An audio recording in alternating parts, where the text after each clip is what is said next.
Some of Colorado's district attorneys are upset with Democratic Governor Jared Polis after he commuted the sentence for the I-70 truck driver who killed 4 people in a crash back in 2019.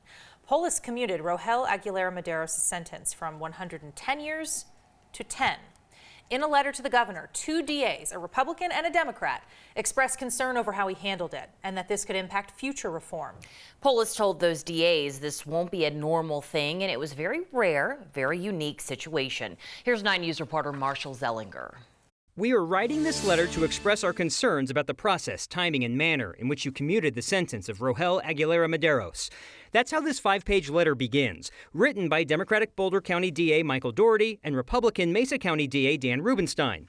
It's about Democratic Governor Jared Polis commuting the sentence for Aguilera Maderos to 10 years, after a judge sentenced him to the required 110 years for killing 4 in a semi-crash on I-70 in 2019. Polis commuted the sentence 2 weeks before a judge was considering a motion to reduce it through the courts.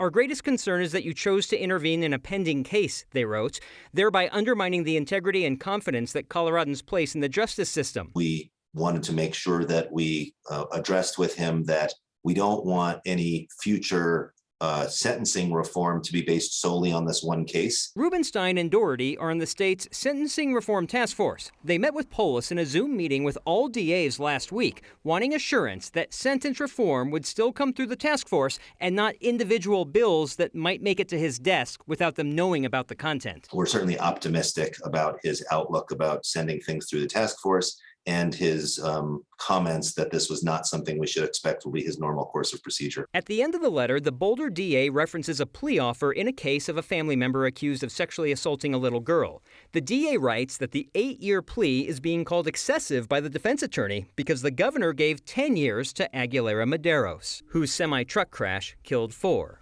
Marshall Zellinger, 9 News. In a statement about this letter, Governor Polis's office says it was a bizarre sentence and that there was clearly an urgency to remedy it. They defended the move by saying people were calling for a full pardon, but instead he's still getting those 10 years.